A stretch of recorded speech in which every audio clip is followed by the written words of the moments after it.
وہ انسان بھی بڑا نقصان کرتا ہے جو کسی تکبر میں مبتلا ہو جاتا ہے، اور وہ نقصان بہت زیادہ کر بیٹھتا ہے جو احساس کمتری کا شکار ہو جاتا ہے، جسے یہی نہیں پتہ چلتا کہ میری عظمت کتنی زیادہ ہے، میرا کتنا بڑا مقام ہے، مجھے اللہ نے کتنی بلندیوں سے سرفراز فرمایا اسے پتہ ہی نہیں۔ وہ کبھی کسی کی طرف دیکھتا ہے، کبھی کسی کی طرف دیکھتا ہے، کبھی کسی شخص کو امیر سمجھ لیتا ہے، کبھی کسی کو ترقی یافتہ سمجھ لیتا ہے۔ مسلمان کے لیے سب سے پہلے اس بات کو سمجھنا بڑا ہی ضروری ہے کہ اللہ نے اسے کتنی شانوں سے مالا مال فرمایا۔ اگر اسے احساس ہو جائے نا، والد کو اگر احساس نہ ہو کہ اب میرے بچے ہیں تو کسی کام کا نہیں رہتا۔ استاد اگر ساری زندگی یہ سمجھ ہی نہ پائے کہ میرے کچھ شاگرد ہیں، انہوں نے مجھ سے کچھ سیکھنا ہے، میری کوئی ذمہ داری ہے، تو پھر وہ کبھی استاد نہیں بن سکتا، سکھا نہیں سکتا۔ مسلمان جب تک یہ سمجھ نہیں جاتا کہ مجھے اللہ نے بڑی شانیں عطا کی، مجھے اللہ نے رفعتوں سے نوازا، مجھے بڑی بلندیاں دی، میرے نبی کریم علیہ السلام خانہ کعبہ کی طرف حضور نے دیکھ کر جو فرمایا وہ اس عنوان پر شاید حرف آخر ہو۔ سرکار نے خانہ کعبہ کو دیکھ کے ارشاد فرمایا، کعبے تیری بڑی عزت ہے، یہ ترمذی کے لفظ ہیں، فرمایا کعبے تیری بڑی عزت ہے، پر بندہ مومن کی عزت اللہ کی نظر میں کعبے سے بھی زیادہ ہے۔ مومن کی عزت کعبے سے بھی زیادہ ہے اندر۔ یہ اس کو سمجھ ہی نہیں پاتا، یہ احساس ہی نہیں کرتا کہ مجھے اللہ نے کتنے اعزاز سے نوازا ہے۔ یہ آپ اندازہ کریں کہ یہ دنیاوی منصب کا لحاظ کرتا ہے کہ یہ پروفیسر صاحب ہیں، یہ پولیس کے آفیسر ہیں، یہ فلاں ادارے کے بڑے آدمی ہیں، پر یہ سمجھتا ہی نہیں کہ اللہ نے مجھے بحیثیت مسلمان کتنی شان عطا فرمائی۔ اور پھر یہ اس بات کا بھی احساس کرنے سے عاری رہتا ہے کہ میں نے لوگوں کا اس لیے بھی احساس کرنا ہے کہ وہ آفیسر ہیں، اس لیے بھی احساس کرنا ہے ان کی عمر زیادہ ہے، اس لیے بھی احساس کرنا ہے ان کے بال سفید ہیں، اور اس لیے بھی احساس کرنا ہے کہ وہ مسلمان ہے اور مسلمان کی بڑی شان ہوتی ہے، مسلمان کی بڑی۔ آپ کسی کے ساتھ اس لیے تعاون کریں کہ وہ مجبور ہے تو یہ بھی بڑی بات ہے، کسی بندے کا اس لیے خیال رکھیں کہ وہ تنگ دست ہے تو یہ بھی بڑی بات ہے، کسی کا اس لیے خیال رکھیں کہ وہ آدمی یتیم ہے، یہ بھی بڑی بات ہے، لیکن اگر آپ اس لیے خیال رکھیں کہ یہ مسلمان ہے، یہ اللہ کا کلمہ پڑھتا ہے، یہ میرے مدینے والے محبوب کا غلام ہے، اللہ کی توحید کے کلمات کہتا ہے، کلمہ توحید بیان کرتا ہے، رسول کریم کی غلامی کا، بحیثیت مسلمان، احترام مسلم۔ لیکن ہم ایک صحابی تھے حضرت معاذ بن جبل رضی اللہ تعالیٰ عنہ، تو ایک تابعی ان سے ملے، ان کا نام تھا حضرت ابو ادریس خولانی رضی اللہ تعالیٰ۔ وہ حضرت معاذ بن جبل سے کہنے لگے، وہ کہتے ہیں دمشق کی جامع مسجد میں حضرت معاذ بن جبل رضی اللہ تعالیٰ عنہ بیٹھ کے نا تو حدیثیں بیان کرتے تھے، تو ان کا بڑا روشن چہرہ تھا، نوجوان تھے ابھی، وہ 35-40 سال کی عمر میں تو ان کا وصال ہو گیا، تو کہتے ہیں بڑی خوبصورتی سے حضور کا دین بیان کرتے تھے تو مجھے ان سے محبت ہو گئی، تو فرماتے ہیں میں اگلے دن جامع مسجد میں سب لوگوں سے پہلے چلا گیا، جب میری ان سے ملاقات ہوئی تو میں نے کہا حضور مجھے آپ سے بڑی محبت ہے۔ آپ فرمانے لگے اس کی بنیاد کیا ہے؟ تو کہنے لگے اس کی بنیاد اسلام ہے، اس کی بنیاد آپ چونکہ اللہ کے بندے ہیں، رسول اللہ صلی اللہ علیہ وسلم کے غلام ہیں، مجھے آپ سے پیار ہو گیا ہے۔ تو حضرت معاذ بن جبل فرمانے لگے اگر یہ بات سچی ہے تو پھر آپ بیٹھ، میں تجھے نبی پاک کی ایک حدیث سناؤں۔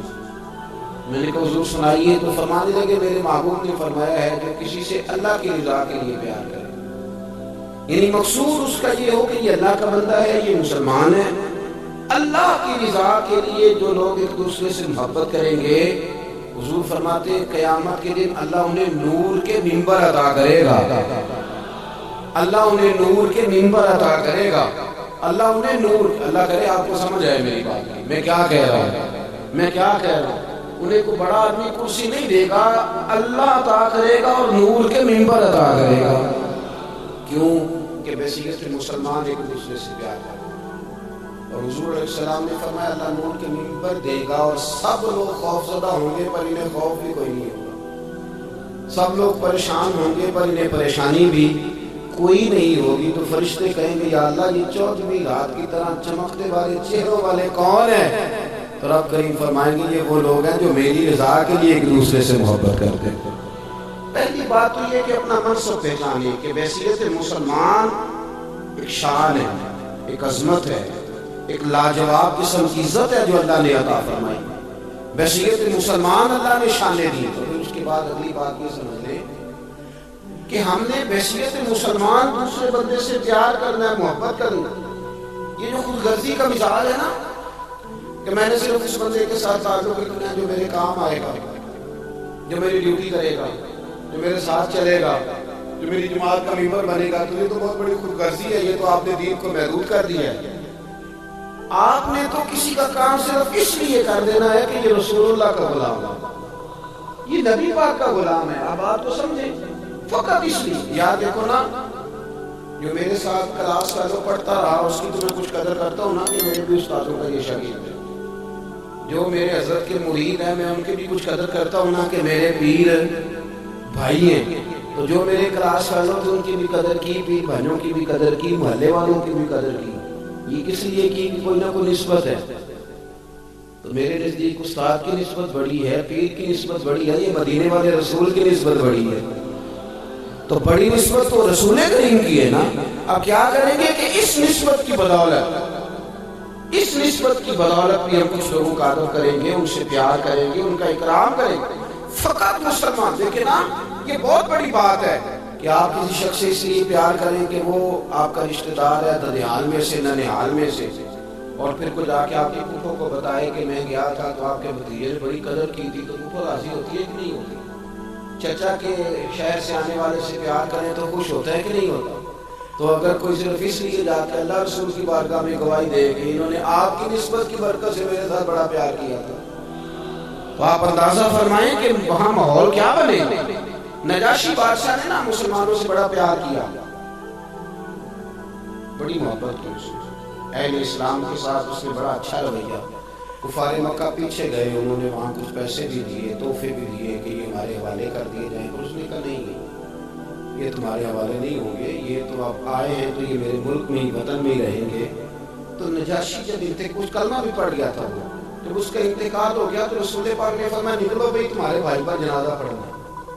یہ ایک ہی جنازہ ہے جو حضور نے غائبانہ پڑھایا ایک، اور یہ دلیل اس لیے نہیں بن سکتا کہ اور بھی بہت سارے صحابہ شہید ہوئے پر حضور نے کسی کا جنازہ، ان کا جنازہ اس لیے حضور نے غائبانہ پڑھایا کہ حضور کے لیے غائب تھا ہی نہیں، حضور کے لیے تو سانسیں پڑی ہوئی تھی۔ جنازہ بھی پڑھایا۔ حضرت عائشہ صدیقہ رضی اللہ تعالیٰ عنہ کہتی ہے کہ چونکہ اس شخص نے بحیثیت مسلمان، آپ میری بات کو سمجھیں، بحیثیت مسلمان چونکہ اس شخص نے حضور کے غلاموں سے پیار کیا تھا، نبی پاک نے جنازہ بھی پڑھایا، تعریف بھی کی، اور حضرت عائشہ فرماتی ہے کہ جب اس کا انتقال ہوا، اس نے چونکہ مسلمانوں سے بحیثیت مسلمان پیار کیا تھا، جب اس کا انتقال ہوا اسے قبر میں دفن کیا گیا، تو سیدہ عائشہ صدیقہ رضی اللہ تعالیٰ عنہ فرماتی ہیں اس کی قبر سے نور نکلا کرتا تھا، اس کی قبر سے نور نکلا کرتا تھا۔ مسلمان جمعیت کیوں نہیں رہے، اجتماعیت کیوں ختم ہو گئی؟ اس لیے کہ یہ جو ایک سوچ تھی نا کہ برادری کا بھی خیال کرنا ہے، علاقے کا بھی خیال کرنا ہے، مجلس کا بھی خیال کرنا ہے، اگر کبھی یہ سوچ بن جائے نا کہ بحیثیت مسلمان بھی تھوڑا تھوڑا خیال کرنا، تھوڑی تھوڑی توجہ دینی ہے بحیثیت مسلمان، ہمیں غور کرنا ہے کہ میرا مسلمان بھائی ہے یار، میں اس کے کہیں کام آنا، کوئی تھوڑی اس کی مدد کر دیں، میں اگر تھوڑا سا کسی جگہ اس کی مشکل کے لیے آگے بڑھ سکتا ہوں تو میں آگے بڑھوں۔ بحیثیت مسلمان اگر کسی سے محبت کی جائے، کسی کے ساتھ پیار کیا جائے، پہلے تو قدر پہچانی جائے کہ مسلمان ہونے کے ناطے قدر بڑی، اور پھر اس بات کو سمجھا جائے کہ بحیثیت مسلمان کسی کی خدمت بھی کرنی۔ اب اس پر اجر کیا ملے گا؟ میرے رسول کریم صلی اللہ علیہ وسلم نے فرمایا تو اللہ کے بندوں کی مشکلات میں سے ایک مشکل حل کر دے، اللہ کے نبی کا وعدہ ہے اللہ تیری قیامت کی مشکلات کو آسان فرما دے گا۔ قیامت کی مشکلات، مجھے ایک دفتر میں جانے کا اتفاق ہوا تو کوئی پیپر ایک کام تھا، جس کام کے لیے میں گیا تھا تو کوئی پیپر کم تھا، تو دفتر کے لوگ کسی سبب سے دین کی برکت سے مجھے پہچان گئے، تو انہوں نے کہا کہ یہ پیپر آپ کا کم ہے، اس کی ضرورت ہے۔ پھر وہ کہنے لگے کہ پیر صاحب آپ چونکہ بڑے قابل احترام ہیں تو آپ یہاں رکے، تو ہم ابھی اس کا بندوبست کرتے ہیں۔ تو وہ میرا خیال ہے کہ 5 سے 7 منٹ میں وہ پیپر بھی آ گیا، اور جتنی ضروریات تھیں وہ ساری انہوں نے پوری بھی کر لی، جہاں مجھ سے سائن لینے تھے وہ لے بھی لیے۔ چاہیے تو یہ تھا نا کہ میں خوش ہو کے آ گیا تھا، تو دیکھا کہ میری بڑی شان ہے۔ میں نے ان سے کہا کہ آپ نے بڑا پیار کیا ہے، لیکن مجھے محبت ہوگی نا تو میرا دل کرتا ہے نصیحت کرنا، اس لیے کہ جس سے پیار ہو اس کو سنوارنے کو بندے کا بڑا دل چاہتا ہے۔ میں نے کہا یار اگر میرے لیے آپ 1.5-2 منٹ میں، 5 منٹ میں، 7 منٹ میں یہ سارا بندوبست کر سکتے ہیں، تو اس کا مطلب ہے کہ وہ جن لوگوں کو آپ بھیج دیتے ہیں نا جائیں واپس، آپ کے کاغذ ہی پورے نہیں، تو ایک دفعہ گھر جاتے ہیں، کتنی جگہوں کے چکر لگاتے ہیں، پھر دوبارہ پلٹ کے آتے ہیں۔ اس کا مطلب ہے کار آپ سکتے ہیں اگر کرنا چاہیں تو، اگر کرنا۔ میں نے کہا اس لیے میرے ساتھ آپ نے یہ رویہ رکھا کہ آپ نے مجھے دیندار سمجھا، کچھ نیک سمجھا، کچھ اچھا جانا، تو مجھے پتا ہے نا میں کیا ہوں۔ تو اگر آپ نے یہ رویہ میرے ساتھ اس لیے رکھا کہ میں نیک ہوں، تو اب کوئی بوڑھا آ جائے، کوئی کمزور آ جائے، کوئی آپ کے پاس ان پڑھ دیہاتی آ جائے جسے پتہ ہی نہیں کہ ان کی ترتیب کیسے لگانی ہے، تو ان کے ساتھ بھی رویہ اس لیے ٹھیک کر لینا کہ یہ بھی مدینے والے رسول کا کلمہ پڑھتا ہے، وہ سامنے رکھنا میرے رسول کریم صلی اللہ علیہ وسلم کی ذات والا صفات کو، اور تھوڑا تھوڑا لوگوں سے پیار کر لینا۔ ہم لوگوں نے نا محدود کر لیا اپنی صلاحیتوں کو، ہم بڑا کچھ کر سکتے تھے، لیکن ہم نے دائرہ کاری محدود کر لیا۔ میں نے خاندان کے لیے کرنا ہے، قبیلے کے لیے کرنا ہے، علاقے کے لیے کرنا ہے، بستی کے لیے۔ ایک اچھی سوچ کیوں پیدا کرتے ہیں؟ آپ کہیں مجھے اہل اسلام کے لیے کرنا ہے، مجھے رسول کائنات کے لیے کرنا ہے، مجھے نبی پاک کے بتائے ہوئے ارشادات کے لیے کرنا ہے، امت کے لیے کرنا ہے، امت کے لیے۔ آپ اپنی خدمات کو پیش کریں، آپ اپنا دائرہ کار پیش کریں، آپ بڑی سوچ آپ دیکھیں آپ کسی کے لیے کیا کر سکتے ہیں۔ ہم اگر آج یہ ارادہ کر لینا کہ ہم نے لوگوں کو آسانیاں دے لی، تو میرا یہ خیال ہے کہ صبح خیر نہیں خیر کثیر بٹنی شروع ہو جائے۔ اگر ہم یہ ارادہ کر لیں کہ میں نے لوگوں کو آسانیاں، وہ ہمارا مزاج نہیں نا، ہم آسانی لینا چاہتے ہیں۔ اگر ہم بحیثیت مسلمان تھوڑی تھوڑی خدمات سر انجام دینے لگے، تھوڑا تھوڑا سوچنے لگے، لیکن رسول کریم کی سوچ مبارک کیا ہے؟ بدر کے لوگ قیدی ہو کے آ گئے، کفار تھے وہ، اب حضور نے فرمایا فیصلہ یہ ہوا مجلس شورا میں صحابہ کی میٹنگ میں کہ فدیہ دیں گے، اتنے پیسے تو آزاد کر دیے جائیں گے۔ کچھ لوگ ایسے تھے جو فدیہ نہیں دے سکتے تھے لیکن حساب کتاب لکھنا پڑھنا جانتے تھے۔ اب حساب کتاب کی تو دین میں بھی ضرورت ہوتی ہے نا، آپ کو وراثت تقسیم کرنی ہے، کئی کام کرنے ہیں، تو نبی پاک علیہ السلام نے بھی نا وہاں امت کا سوچا، فرمایا تم اس طرح کرو، مسلمانوں کے 10 بچوں کو لکھنا پڑھنا سکھا دو، میں تمہیں آزاد کر دیتا ہوں۔ بحثیت قوم کی فلاح و بہبود کے لیے جو نبی پاک کے نظریات ہیں، جو حضور کے افکار ہیں، ان 10 بچوں کو لکھنا پڑھنا سکھا دو۔ یار میری سوچ ہمیشہ یہ رہتی ہے کہ میرے بچے لکھ پڑھ جائیں، یہ کیوں نہیں سوچتا کہ میرے محلے کے سارے بچے اگر پڑھ جائیں گے تو یہ محلہ پڑھے لکھے لوگوں کا محلہ کہلائے گا، میرے سمیت لوگ کہیں گے کہ بڑی شست آبادی ہے۔ میری سوچ کیوں اڑ جاتی ہے کہ فقط میرا ہی بچہ آگے نکلے، تو اپنے فیض کو کھول کے عام کیوں نہیں کرتا؟ تو یہ کیوں نہیں سوچتا کہ جو شجر سایہ دار ہوتا ہے نا میرے بھائی، وہاں جو بھی آتا ہے وہ پھل کھا کے جایا کرتا ہے، وہ جو بھی آتا ہے وہاں پھل کھاتا ہے۔ اپنا ایک ذہن بنائے نفع دینے کا، ایک سوچ بنائے کسی کا فائدہ کرنے کا، ارادہ کریں کسی کے کام آنے کا، کسی کے لیے بہتری کرنے کا، کسی کے لیے آسانیاں فراہم کرنے کا، کسی کو سہولت دینے کا۔ میرے رسول کریم سید عالم صلی اللہ علیہ وسلم نے توجہ دلاتے تھے۔ حضور علیہ السلام نے فرمایا درخت بھی لگاؤ، کھیتیاں بھی لگاؤ۔ یا رسول اللہ صلی اللہ علیہ وسلم کچھ ملے گا؟ تو حضور نے فرمایا اس کھیت سے، اس درخت سے جب تک کوئی جاندار فائدہ اٹھاتا رہے گا، اللہ تمہارے نام اعمال میں نیکیاں درج فرماتا رہے گا۔ کوئی درخت ہی لگا دو، کچھ کاری دو۔ محمود غزنوی گزر رہے تھے تو بوڑھے کو دیکھا، اس کے ہاتھ کامتے ہیں تو پھر بھی وہ زمین کھود رہا ہے اور ایک درخت لگا ہے۔ تو محمود غزنوی اس بوڑھے کو دیکھ کے نا تو بڑے حیران ہوئے، اس کے قریب گئے تو دو قسم کی سوچیں ہوتی ہیں نا، ایک یہ سوچ ہوتی ہے کہ بڑا لالچی ہے، اس عمر میں بھی یہ کیا کر رہا ہے، یہ بھی سوچ ہوتی ہے، اور ایک سوچ یہ ہوتی ہے کہ یار کتنا بھلا آدمی ہے، دیکھو اپنی محنت کر کے گزر رہا ہے، سوچ ہی ہے نا منفی کر لیں یا مثبت کر لیں۔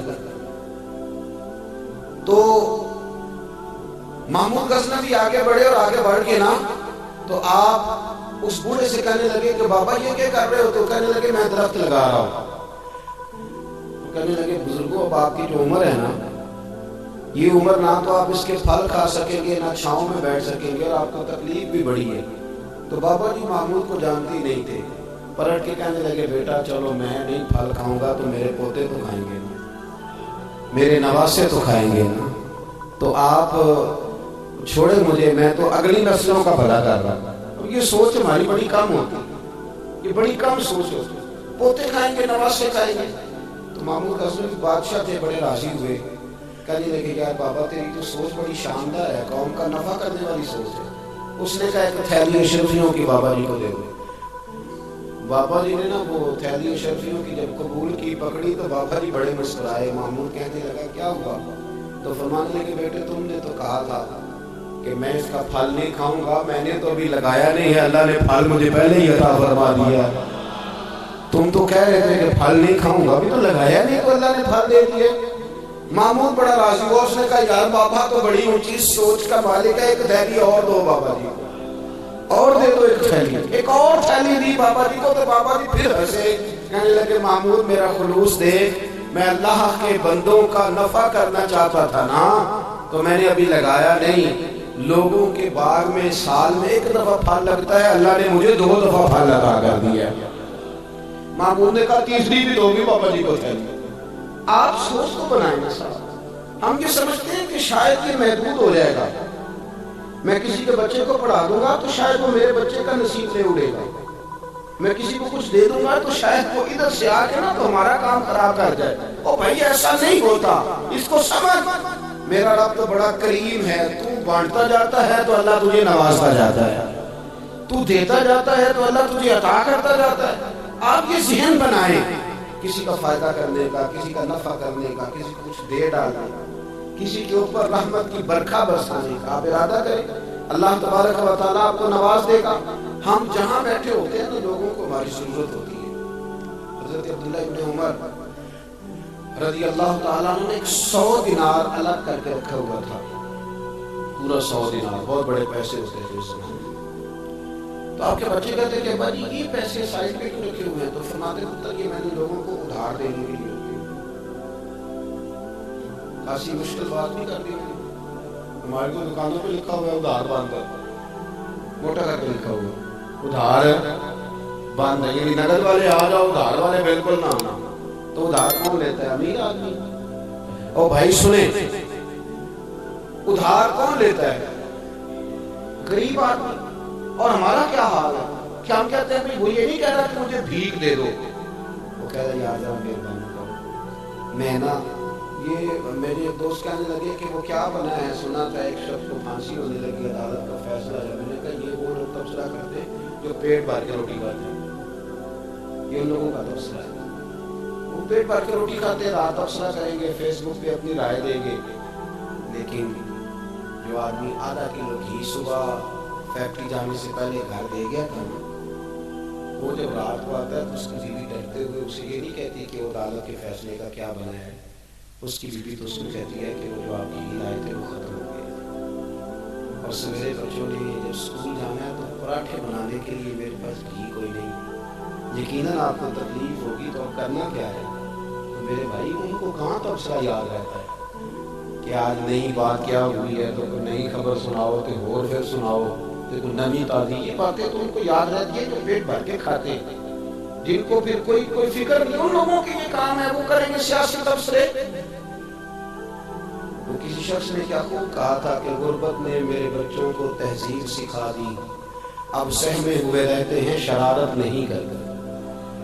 غربت نے میرے بچوں کو تہذیب سکھا دی، وہ اب سہمے ہوئے رہتے ہیں، وہ شرارت نہیں کرتے، وہ نہیں شرارت کرتے، اس لیے کہ وہ کونے میں لگے بیٹھے ہیں کہ کسی غریب کا کھلونا نہ ہمارے ہاتھ سے ٹوٹے۔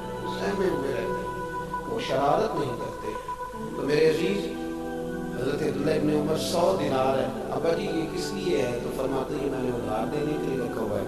حضور کیا مطلب؟ فرمایا میرے نبی پاک علیہ السلام نے فرمایا ہے کہ کسی بندے کو تم نے اگر قرض لینا ہو نا تو وہ غریب ہو تو اس پر تم آسانی کرنا، اور جتنے پیسے تم نے لینے ہوئے اگر وہ تنگ دست ہو تو آسانی کرنا.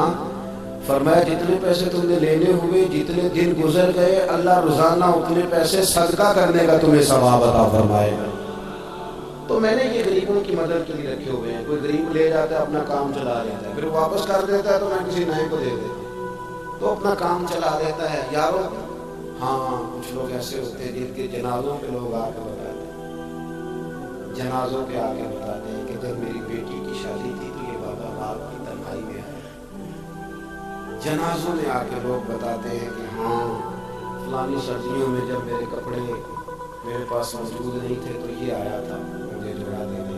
اور پھر لوگ بہت بڑے پروفیسر لیکچرار عالم فاضل آ کے بتاتے ہیں میرے پاس کتابوں کے پیسے کوئی نہیں ہوتے تھے اور یہ مرد قلندر تھا جو ہر امتحان سے پہلے آتا تھا اور آ کے مجھے کہتا تھا کہ یہ پیسے رکھ لو، کوئی نہیں میں لے لوں گا واپس ہو جائے. یار آپ کسی کو آسانی دینے کا ارادہ تو کریں. مسلم شریف کی حدیث ہے میرے رسول کریم سید عالم صلی اللہ تعالیٰ علیہ وسلم نے ارشاد فرمایا کہ تاجر قیامت میں اللہ کی بارگاہ میں کھڑا کیا جائے گا تو اللہ فرمائے گا جاؤ میں نے تمہیں جنت دے دی، جاؤ جنت. تو پتہ تو سارا ہے نا سردار نے کی تھی. تو وہ اللہ کے حضور حاضر ہو کے اس کہے گا مالک میں تو اپنی خطائیں جانتا ہوں کتنی زیادہ، اللہ میں تو مستحق نہیں تھا، تو میرے مالک یہ جو کرم ہوا ہے اس کا سبب پوچھ سکتا ہوں؟ سبب کیا ہے اس کرم کا، اس رحمت کا؟ تو رب کریم ارشاد فرمائیں گے کہ جب تم نے دکان پہ جو سیل مین رکھے ہوئے تھے جب تم ان کو بھیجتے تھے لوگوں سے پیسے لانے کے لیے، کیا ریکوری کرنا کہتے کہ گرائی بھی عقید ہے، تو وہ جب تم بھیجتے تھے لوگوں کو تو کیا کہہ کے بھیجتے تھے؟ ذرا بتاؤ تو صحیح. تاجر ہے، سادہ آدمی ہے، تو وہ کہتا ہے اللہ میرے دل میں تیرے بندوں کا بڑا خیال تھا تو میں یہ کہہ کے بھیجا کرتا تھا کہ جس کے پاس ہوئے اسے لے لینا، اور جو تنگ دست ہوا نا اسے تنگ نہ کرنا، اگلی دفعہ لے لیں گے. تو رب کریم فرمائے گا تو میرے بندوں پہ آسانیاں کرتا تھا تو میں تیرے اوپر آسانی نہ کروں. یہ مسلم شریف کی حدیث ہے، میں آسانی نہ کروں. وہ تیرا یہ لفظ کہ جو تنگ دست ہے اسے غصہ دے دو، کوئی نہیں کل پرسوں ترسوں آ جائے گے. فرمایا بس اسی کی برکت سے آج میں نے تجھے جنت دینے کا ارادہ کر لیا. میں کبھی کبھی محسوس کرتا ہوں ہمارے احساسات میں تیزی کے ساتھ تنگی آئی، سوچ کا دائرہ کار محدود ہوا. محدود جان تھوڑے سے مذہبی لوگ ہیں نا، ہر آدمی کا اپنا شعبہ ہوتا ہے، آپ کا بھی شعبہ ہوگا. لوگ کہتے ہیں حضرت ٹائم دے دے سے آپ کو اپنے فلانی جگہ پہ محفل کرنی ہے، تو میں کہتا ہوں کہ یار وہاں محفل ہوتی ہے وہیں آ جانا. کہتے نہیں ہم نے اپنی کرنی ہے. تو میں کہتا ہوں وہ کس کی ہے؟ یعنی وہ جو آپ نے اپنی کر دی ہے، یعنی اس مسجد میں آپ آئے تھے تو اب آپ اس مسجد میں بھی آئے. تو صاحب میں آپ کے محلے میں آتا جی وہ مسجد جو تھی نا وہ جنوب والی تھی، شمال والی میں ٹائم دے، وہ ان کی مسجد میں آپ آئے تھے، فلانے علامہ صاحب کی ہماری تو نہیں آئے. اور میں نے کہا یار بس کرو، مسجدیں بھی اب تقسیم ہونے لگ گئی، یہ بھی تقسیم ہوگی کہ وہ اس کی اور یہ اس کی ہے. یعنی آپ اندازہ کریں کہ ہماری یہ سوچ ہے کہ اس میں بھی کہیں کوئی ایسا عنصر نہ ہو کہ کوئی اجتماعیت کہیں نظر آ جائے اور یار ایسے تو نہ کرو. یہ ایک مذہبی اجتماع ہوتا ہے، اس کے اندر بھی لوگ کہتے ہیں کہ انتظامیہ دعوت دے گی. یہ کس کے دین کا کام ہو رہا ہے؟ اللہ اور اس کے رسول کے. تو اس کی انتظامیہ کچھ 6 بندوں پہ مشتمل ہونی چاہیے کہ ساری امت انتظامیہ ہونی چاہیے. لیکن ہم نے نا یہاں بھی تقسیم کر دیا، یہاں بھی گروہ بندی کر دی، یہاں بھی ہمارا مزاج اور طرح کا بن گیا. اگر آپ کا دل بڑا ہو جائے تھوڑا اللہ کے بندوں کو آسانی سے، میں کہا کرتا ہوں جنت بہت بڑھیا میرے بھائی، مہربانی کر ذرا دوسرے کو بھی جگہ دے وہ بھی جنت میں داخل ہو جائے.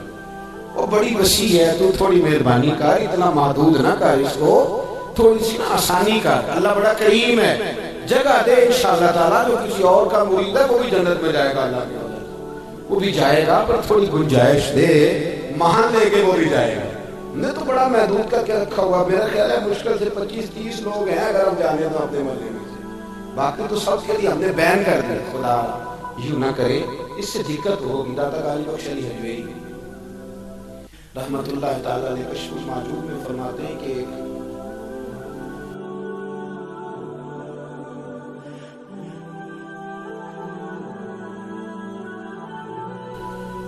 شخص نہ پہاڑ کی چوٹی پہ عبادت کرتا تھا تو لوگ اس سے ملنے کے لیے جایا کرتے تھے، تو رستے میں نا ڈھلان بڑی سخت تھی، لوگ اس کے اوپر سے جب چڑھ کے جاتے نا تو اکثر لوگ گر جاتے ہیں۔